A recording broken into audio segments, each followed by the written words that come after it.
Hi, this is On Imagination with the Ethical Asshole, and I am your host, the Salty Bitch.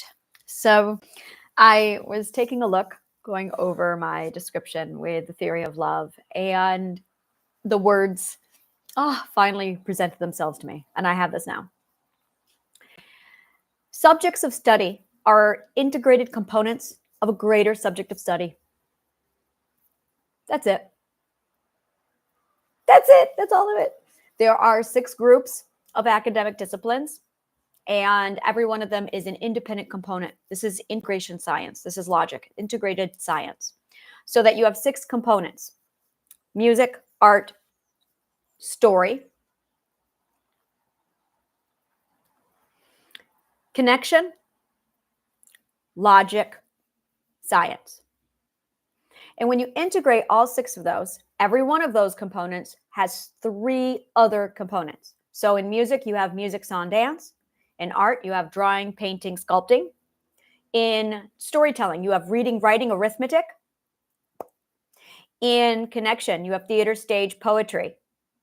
And in logic or communications, you have linguistics, logic, and mathematics. And then in science, you have physics, ontology, and chemistry. Now, when you integrate all of those together, all 6 of those components, then you end up with biology, which is literally it's the science of all. And then you integrate, there's like another subject. So there's biology. And then you have another subject that appears, which is philosophy. So you have biology, and then you have philosophy. And when you integrate those together, you get vitology, which gives you parenting and education. And when you integrate those, you get history. You integrate that with literally subgenres of economics comes into here now. You get integrated mathematics. You have more that come in. And when you integrate that, you get story, which is not the same as storytelling, and it is not the same as history. It is a much, much broader view. So what you are doing when you are selecting an academic discipline is you are studying only one of the fraction of the components. Now, these components are not supposed to be studied individually. They are supposed to be studied together. You are supposed to master each one. It's a ladder learning. So you're supposed to study literally stage 1, then stage 2, stage 3. It's a sequence. So you're supposed to go through the entire sequence and then integrate. Now, you are not supposed to be dissecting all of these. You're going to have 3 different levels. The first level is deep dissection. That's where you choose a profession and you dive deep into it. The next one is going to be your, we're going to call this your intermediate dissection. You're not diving deep into the real grit details, but you're getting a broad spectrum. So I want to say it's the broad spectrum. The next one that's more shallow than that is literally your foundation of that subject. So you have the foundational learning, and then you've got your broad spectrum of that subject, and then you've got your intimate dissection. And when you do it properly from a master, you can do all 6 subjects in about 10 years. It's, again, I'm going to emphasize this, you have to be under a master's tutelage. If you are not under a master's tutelage, you are not going to be able to pull that off, because only the master knows how to simplify each one of those subjects into refinement for simple processing. And that's how I did it. That's why I was able to do it, is because I had 7 masters and I had the formula. So because I had the formula and 7 masters, they were able to condense all of this stuff for me down into very simplified, basic terminology. And when I was having a problem with something, they were able to go, oh, you're struggling with this because you are lacking these components in the previous part of the formula. So they were able to then supplement my gaps in the formula like this. Only a master can pull that off. So I was able to walk away in 10 years with massive amounts of levels of comprehension over a wide variety of subjects, because my masters were that good. You're that good when you're a master. So then after you start integrating it, you can start seeing the relationships between each of them. So now it asks the question, why do I have to study mathematics? Why do I have to study history? Why do I have to study? And what you are really doing, all of these subjects, all of them are language. They're actually just all a language. And linguistics and language is the most grossly understood subject in all of our lives. People do not know about this subject. What I'm speaking to you right now is English. That is a surface language. But there are 5 language levels underneath English that I'm using to speak to you right now. I am actually using physics and theory right now to talk to you. I am using storytelling to talk to you. And I am using my perspective to talk to you. You are listening to me and translating that into your perspective. And then the next level of that is going to be what is the subgenre? I cannot remember it. I'll have to look at my notes. I cannot remember it. But there's basically levels. And every one of these levels is another layer to the psychology of linguistics and how the words we use, how the language we use is all parts of how we communicate.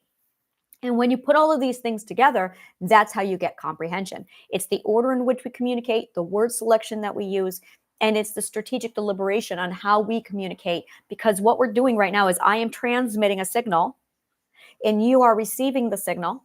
And now we have a circuitry going. This is human circuitry. So now we're getting into power economics. So that when I'm talking to somebody and they hear me talking, a person who knows about this can ask the question, are we having a circuitry problem? Are we having a problem with reception, or are we having a problem with transmission?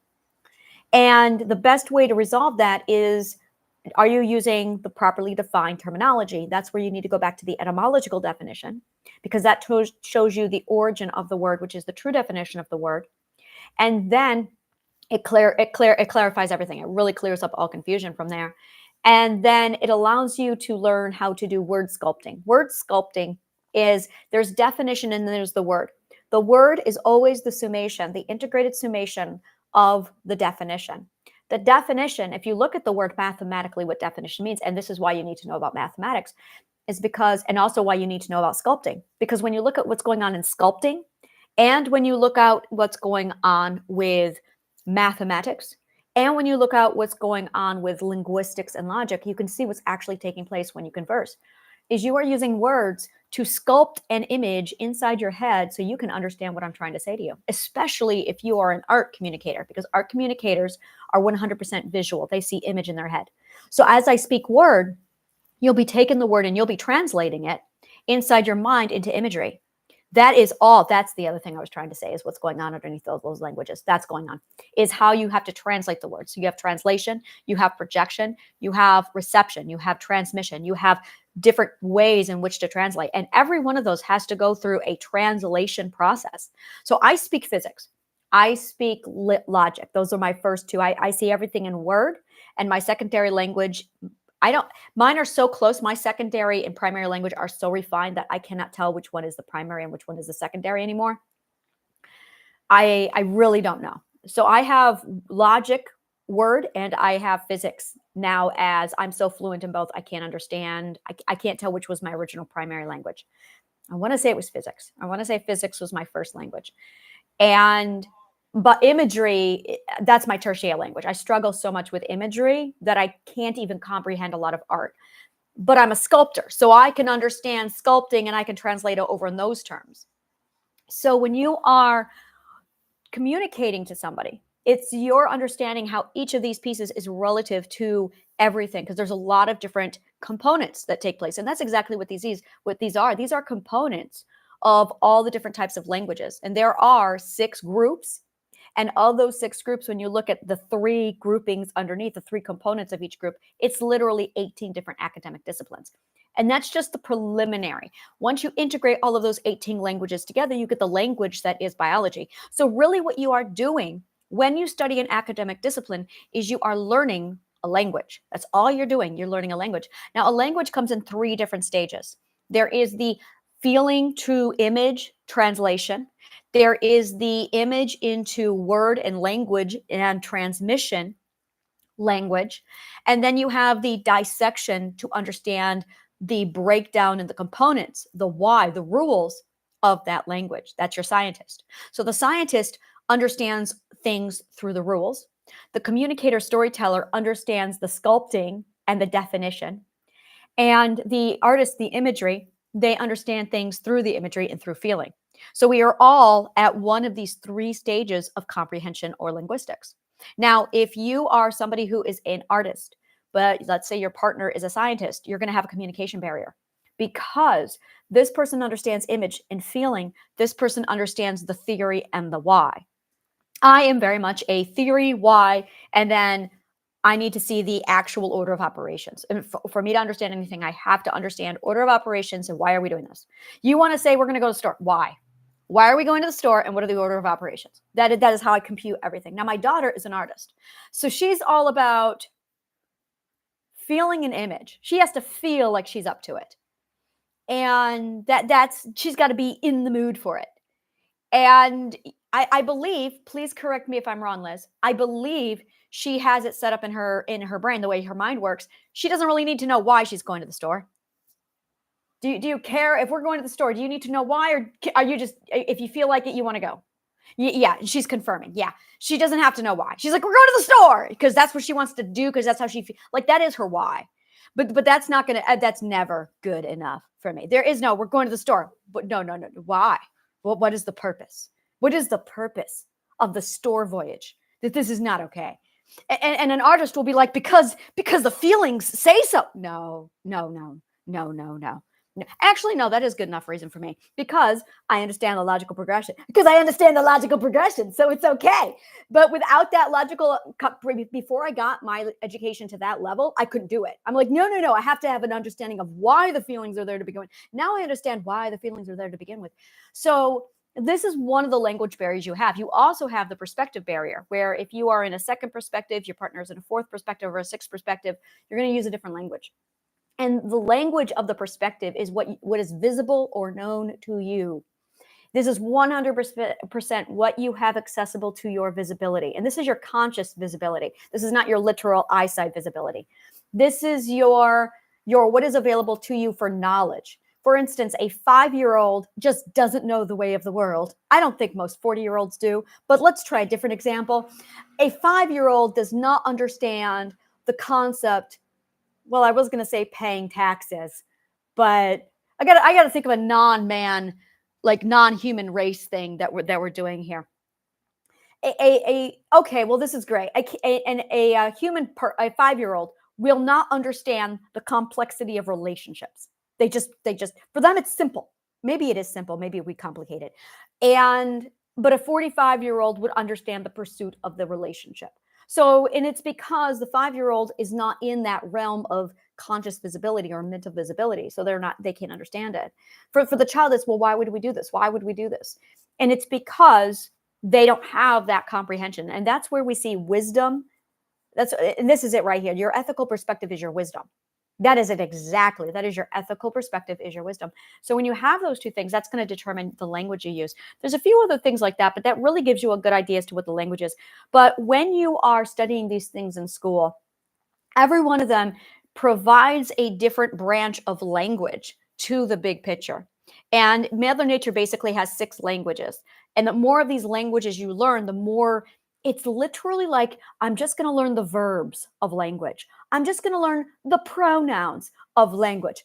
I'm just going to learn the punctuation of language. That's literally what you are doing. When you are learning these 18, that is exactly what you're doing. You are learning all the different components of language so that you're not going to be able to speak very well or understand very well if you're only learning punctuation. Now let's add nouns. Okay, now you're going to be a lot better at communication if you have nouns. But then let's say you study physics, which is equivalent to studying adjectives, modifiers, and adverbs. Now that's been added to it.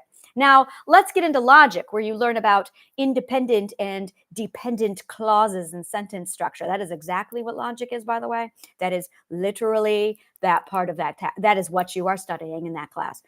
And if you don't understand independent clauses, then you're not going to be able to form a logical sentence. Not at all. And then when you are looking at something like theater stage, you are actually studying nouns and verbs and the relationship between nouns and verbs. And if you haven't gotten into music, you haven't studied the articles of language, a, the, and then you've completely abandoned the predicates by the time you have gotten to something like art. So once you learn each and every one of these pieces, it allows you to then put them all together so that you can communicate with Mother Nature, but also it's your language. So you don't understand yourself because you don't have all the languages. You don't understand who you are because you lack the languages of you. And these are all there isn't you're going to have some languages that are your forte. You're going to have some languages that are your weak point, and those are 100% your relativity to your strengths, your weaknesses. I really hate the word weaknesses, and it's all on that spectrum of, are you at this part of the spectrum? Are you in the art communication part of it, where everything is feeling and imagery and expression, or are you in the middle part where it's all about connecting with other people? That's your linguistics, logic, theater. Well, that's theater stage, linguistic, logic, and mathematics. That's where you connect with people. Now, if you are the theoretical, I have to understand why we are doing this, what are the rules, then you are definitely in the scientist group. And what our culture has done is divided us into these two groups, completely removed that center piece. And now you're either mostly scientist or artist. And now there's that gap in communication because no one's connecting, because no one has theater, stage, linguistics, logic, and mathematics combined. So as a result, there's this massive break in our ability to communicate and transfer data because we don't have the circuit going. So that is why in high school you had to learn all the stuff you had to learn. Thank you so much, and may the kindest of words always find you.